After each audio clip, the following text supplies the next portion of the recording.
भय भय सबको होता है, चाहे वो पशु हो, पक्षी हो या मनुष्य। वास्तविकता में मनुष्य भय को अपने साथ लेके ही जन्म लेता है। तो इस भय से भय कैसा? यदि भय बुरा भाव होता तो क्या इसे हम अपने साथ लेकर जन्म लेते? वास्तविकता में भय हमें आगे बढ़ने के लिए प्रेरित करता है। अब देखिए, जीवन जीने का भय आपसे स्वयं की सुरक्षा करवाने का प्रयास करता है। अपमान का भय सदाचार की ओर बढ़ाता है। किसी प्रिय को खो देने का भय उसके लिए कर्तव्य पालन करने की प्रेरित करता है। किंतु ये भय बुरा तब हो जाता है जब आप इसे अपने ऊपर हावी होने देते हैं, इसके लिए कुछ प्रयास नहीं कर पाते। इसलिए यदि इस भय को उपयोग में लाना है, आपको स्वयं इस भय के ऊपर हावी हो जाना पड़ेगा। तो तोड़ दीजिए भय की सीमाएं। अपनी आत्मा को छोड़ के किसी और के समक्ष सर मत झुकाइए। और स्मरण रखिए, जब अंधकार से डरना छोड़ दोगे तभी दीपक बनकर प्रकाश दे पाओगे। श्री कृष्ण कहते हैं, जिनके अंदर डर स्वाभाविक है उनको अपने दिमाग और मन को एक बात समझानी होगी। अगर मुझे अच्छी जिंदगी जीनी है तो मुझे इस डर को जीतना होगा, और इसके लिए मुझे योजना पूर्वक एक के बाद एक कदम उठाने पड़ेंगे। खुद को यकीन दिलाना ही होगा कि वक्त रहते ही खुद को बदलना पड़ेगा।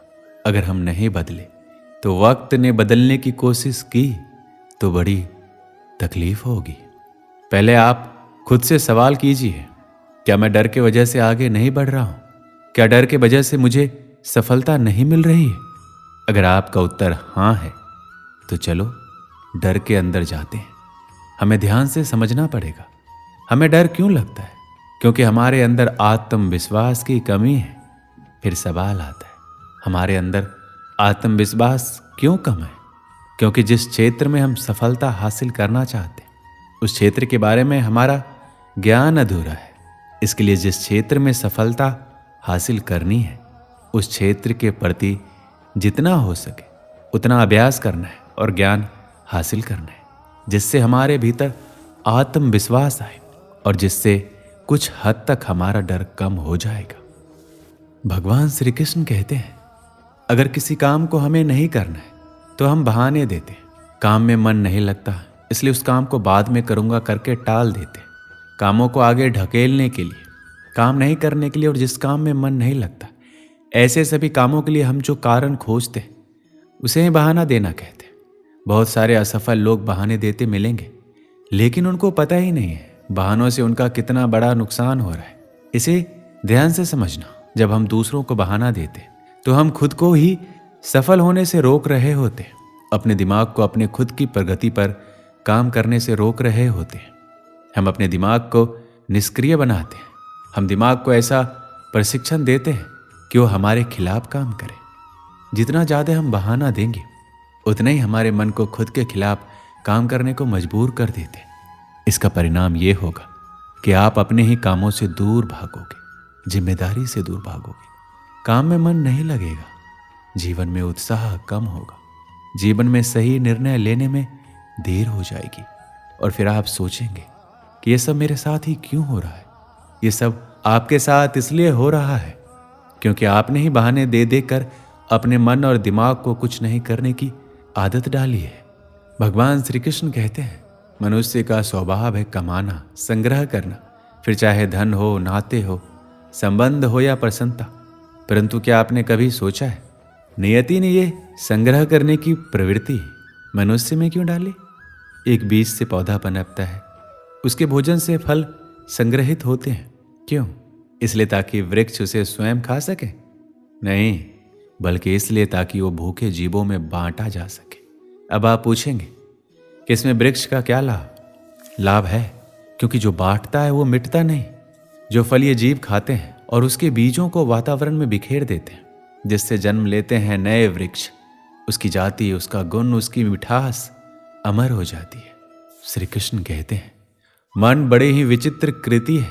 ये मन शरीर के किस अंग में बसता है कोई नहीं जानता, किंतु संपूर्ण शरीर इस मन की इच्छा साकार करने के लिए प्रयास करता रहता है। अब यदि मन कुछ खाने का करे तो व्यक्ति उसकी इच्छा साकार करने का माध्यम ढूंढता रहता है। अब यदि मन किसी को शत्रु समझ ले तो व्यक्ति उसे नष्ट करने का हर संभव प्रयास करता है। अब यदि मन किसी से प्रेम करे तो उसकी प्रसन्नता के लिए हर सीमा लांघने के लिए सज्ज रहता है। परंतु जीवन सुखद हो इसके लिए यह आवश्यक है कि मन खाली रहे। भगवान श्री कृष्ण की बांसुरी की भांति भीतर कुछ भी नहीं है, ना राग है ना द्वेष, तब भी स्वर निकलता है। इसी प्रकार मन को भी भावनाओं से मुक्त रखना आवश्यक है। स्मरण रखिए, मन में कुछ भरकर जियोगे तो मन भर के नहीं जी पाओगे। भगवान श्री कृष्ण कहते हैं, मनुष्य की सोच संसार का सबसे गहन या कहो सबसे कठिन भाव है। कब क्या होने के पश्चात ये मन क्या सोच बैठेगा ये कहना असंभव है। और यही सोच कई बार हमारे मन में हीन की भावना ले आती है। हम सदा हमसे ऊपर की श्रेणी के व्यक्तियों को देखते हैं, उनके जीवन का विश्लेषण करते हैं और फिर स्वयं को हीन समझ लेते हैं। इसके पास इतना धन है, उसके पास कितना बल है और मेरे पास कुछ भी नहीं। मैं कितना हीन व्यक्ति हूँ, संसार के लिए मैं कुछ भी नहीं हूँ। होता है ना ऐसा, किंतु ऐसा नहीं है। आपके पास भी बहुत कुछ है। पलट के देखिए, किसी भूखे व्यक्ति को केवल एक रोटी मिल जाए तो भले ही दूसरों के लिए वो अन्न का दाना होगा, किंतु इसके लिए वो भोज से कम नहीं है। इसलिए जब भी मन में हीन की भावना जागे, अपनों की ओर देखिए, उनकी ओर पलटिए। आपको विश्वास हो जाएगा कि भले आप ये मानते हैं कि संसार के लिए आप कुछ नहीं हैं, कुछ लोगों के लिए आप संपूर्ण संसार है, तो जो आपका संसार है उसमें प्रसन्न रहना सीखिए। हमारे पास अक्सर बहुत लोग आते हैं, कुछ को हम समय देते हैं, कुछ का हम तिरस्कार करते हैं, किंतु तिरस्कार कभी नहीं करना चाहिए। किसी व्यक्ति के आपके पास आने के 3 मुख्य कारण होते हैं, भाव, अभाव और प्रभाव। यदि कोई आपसे प्रेम भाव से आए तो उसे प्रेम दीजिए, सम्मान दीजिए। यदि कोई आपके पास अभाव में आए तो उसकी आवश्यकता को समझिए और जितना हो सके स्वयं से उसकी सहायता कीजिए। और यदि कोई आपके पास प्रभाव के कारण आए तो उसे समुचित सम्मान दें। तो खुद को भाग्यशाली समझे कि कोई आपके प्रभाव में है, किंतु तिरस्कार कभी ना करें। तिरस्कार जन्म देता है कुंठा को, और कुंठा किसी को भी आपका शत्रु बना देती है। इसलिए मित्र बनाइए, आनंद लीजिए और मेरे साथ कहिए राधे राधे। जीवन में समय चाहे जैसा भी हो, अपनों का साथ बड़ा आवश्यक होता है। सुख हो तो बढ़ जाता है, दुख हो तो बढ़ जाता है। अपनों के साथ समय कब बीत जाता है पता ही नहीं चलता है ना। किंतु सोचिए, यदि आपको किसी ऐसे स्थान पर छोड़ दिया जाए जहां आपका कोई संबंधी ना हो, आपका कोई अपना ना हो, कोई मित्र ना हो, तो क्या होगा? एक एक क्षण कितना लंबा लगने लगेगा। तब तक लगेगा जब तक आप किसी को अपना नहीं बना लेते। अब प्रश्न ये उठता है, आपका अपना कौन है? वो संबंधी जिनके साथ आप रक्त से जुड़े हैं, या वो मित्र जिनके साथ आप बालपन से पले बढ़े हैं, या वो सहकर्मी जिनके साथ आप काम करते हैं? नहीं, अपना वो है जो विपत्ति में काम आए। अपनों की परख समय की कसौटी पर की जाती है। श्री कृष्ण कहते हैं, कभी आपने सोचा है इस संसार में हम सबसे अधिक किससे जुड़े हैं? कोई कहेगा माता पिता, कोई कहेगा मित्र, कोई कहेगा पत्नी, तो कोई कहेगा संतान। नहीं, यदि इस संसार में हम किसी से जुड़े हैं तो वो है समय। समय ही हमारा भूत है, समय ही हमारा वर्तमान है और समय ही हमारा भविष्य। और हम क्या करते हैं? सबसे अधिक जुड़े समय को, सबसे बहुमूल्य संपत्ति को हम नष्ट कर देते हैं। कोई भविष्य के ऊंचे सपनों को बुनता है, कोई बीते कल को कोसता है, किंतु तनिक सोचिए, बीता कल आपके सोच विचार करने से बदलने नहीं वाला। और भविष्य के विषय में सोच विचार करके यदि आप अपना वर्तमान नष्ट कर रहे हैं तो आपका भविष्य भी बीते कल की भांति ही होगा। इसलिए आज के विषय में सोचिए, उसे उत्तम बनाइए। श्री कृष्ण कहते हैं, स्वप्न और लक्ष्य कितने समान लगते हैं।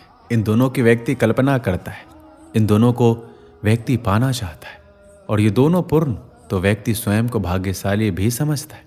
किंतु इन दोनों में अंतर है। अंतर ये कि स्वप्न के लिए बिना मेहनत की नींद चाहिए और लक्ष्य के लिए बिना नींद की मेहनत। जो व्यक्ति स्वप्न देखने में रह जाता है उठने के पश्चात उसके हाथ खाली रह जाते हैं। और जो व्यक्ति मेहनत करता है, सोते समय उसके हाथ उसका लक्ष्य होता है। इसलिए सपने भी देखिए तो लक्ष्य समझ के। संसार में आपको कई ऐसे लोग मिलेंगे जो आपको बताएंगे कि क्या करना है, किंतु उससे भी अधिक महत्वपूर्ण बात यह है कि क्या नहीं करना है। आज मैं आपको ऐसी 3 बातें बताऊंगा जो आपको जीवन में नहीं करनी है। पहली बात, आनंद में कभी वचन मत दो।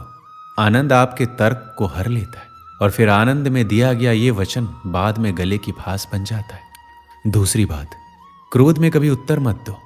क्रोध आपके विवेक को खा जाता है, भविष्य दृष्टि को बाधित कर देता है और फिर कुछ क्षण के लिए आया ये क्रोध और इसमें दिया गया उत्तर बाद में जीवन भर के लिए प्रश्न बन जाता है। तीसरी बात, कभी भी दुख में निर्णय मत लो।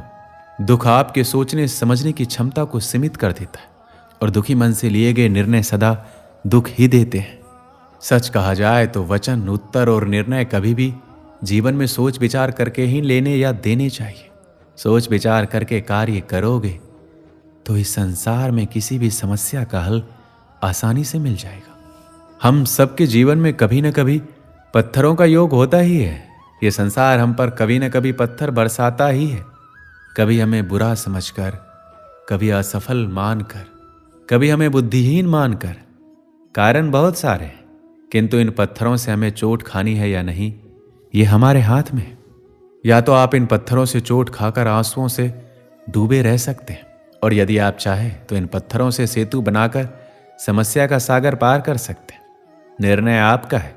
ये पत्थर प्रतीक है हमारी निंदा का, हमारी आलोचना का, और जो इस आलोचना को नकारात्मक ले गया वो केवल कष्ट ही पाएगा, और जिसने इस आलोचना को विकास का आधार बना लिया वो सफलता के शिखर चढ़ेगा। इसलिए स्मरण रखिएगा, आलोचना आपका शत्रु नहीं, आपका सबसे बड़ा मित्र है। श्री कृष्ण कहते हैं, अक्सर आपके बड़े बूढ़ों ने आपसे कहा होगा कि यह संसार दुख का मूल है और ईश्वर भक्ति उस दोष से दूर जाने का मार्ग है। किंतु सोचिए, यदि यह संसार दुख का सागर होता तो क्या नियति आपको यहां जन्म लेने देती? क्या ईश्वर यहां पर अवतार लेते? जब समस्याओं पर हमारा वश नहीं चलता, हम आरोप लगाते हैं इस संसार पे, यहाँ के लोगों पे, सोचते हैं काश वो यहाँ पर आया ही नहीं होता। एक किसान बंजर धरती पर जाता है और अपने परिश्रम से उसे लहलहाते खेत में परिवर्तित करता है। एक दर्जी जिसके पास एक सामान्य सा वस्त्र जाता है, अपने परिश्रम से उसे एक सुंदर वेश में परिवर्तित कर देता है। आप भी परिश्रम कीजिए। यह महत्वपूर्ण नहीं है कि आप किस संसार में आए हैं, यह महत्वपूर्ण नहीं है कि आप यहाँ कैसे आए। अगर कुछ महत्वपूर्ण है तो यह है, जब आप गए तब आप इस संसार को कैसा छोड़ के गए। और यह सोच के जिए कि जो किसी के लिए नर्क है वो किसी का स्वर्ग बनाकर निकलोगे तो आपका जीवन और आपका संसार दोनों धन्य हो जाएंगे। पाना और खोना दोनों जीवन के महत्वपूर्ण भाग हैं। जीवन भर व्यक्ति कुछ पाता है तो कुछ खोता है। कभी धन खोता है, कभी सम्मान, कभी मित्र, कभी अभिमान। किंतु खोना बुरी बात नहीं है, क्योंकि खोने के साथ ही वो आपको एक अमूल्य सीख दे जाता है कि कैसे उसे दोबारा ना खोया जाए। इसलिए यदि कुछ गवा दिया तो उससे मिली सीख ना गवाएं, क्योंकि उसी सीख की सहायता से आप अपना खोया हुआ पुनः पा सकते हैं। जीवन में कुछ पाना हो तो सोच और कर्म बड़े आवश्यक होते हैं, किंतु क्या केवल सोच से, क्या केवल कर्म से आपको सफलता मिलती है? नहीं। कुछ लोग सोचते रह जाते हैं, कर्म नहीं करते, और इस कारण से उन्हें सफलता नहीं मिलती। कुछ लोग बिना सोचे समझे कर्म करते रह जाते हैं, उन्हें भी सफलता नहीं मिलती। स्मरण रखिएगा, वृक्ष को काटना हो तो कुल्हाड़ी के लगातार प्रयास करने के साथ ही कुल्हाड़ी किस दिशा में मारी जानी चाहिए, इसका ध्यान रखना जरूरी है। सोच और कर्म इनका ठीक से सम्मिश्रण करेंगे तो अवश्य ही सफलता मिलेगी। हम मनुष्य कितने ढीठ होते हैं। एक बार लक्ष्य पर दृष्टि साध ली तो उसे पाने के लिए जी जान लगा देते हैं, किंतु उस लक्ष्य को पाने की आतुरता में उस मार्ग का आनंद लेना ही भूल जाते हैं। स्वास्थ्य को दांव पर लगाते हैं धन कमाने के लिए, और फिर वही धन गवा देते हैं स्वास्थ्य को पुनः सुधारने के लिए। देखिए, चाह बुरी बात नहीं है, किंतु चाह को पूर्ण करने की चाह में उस मार्ग का आनंद लेना भूल जाना, ये तो मूर्खता है। कभी कभी पूर्ण पाने की चाह में व्यक्ति सब कुछ गवा देता है, भूल जाता है कि आधा चंद्रमा अधिक सुंदर होता है। जो नहीं है उसे पाने का प्रयास आप अवश्य कीजिए। किंतु जो है उसका संपूर्ण आनंद लेने में वंचित मत रहिए। दोस्तों, इस वीडियो में बस इतना ही। मिलते हैं अगले वीडियो में। अपना ख्याल रखिएगा। जय श्री कृष्ण।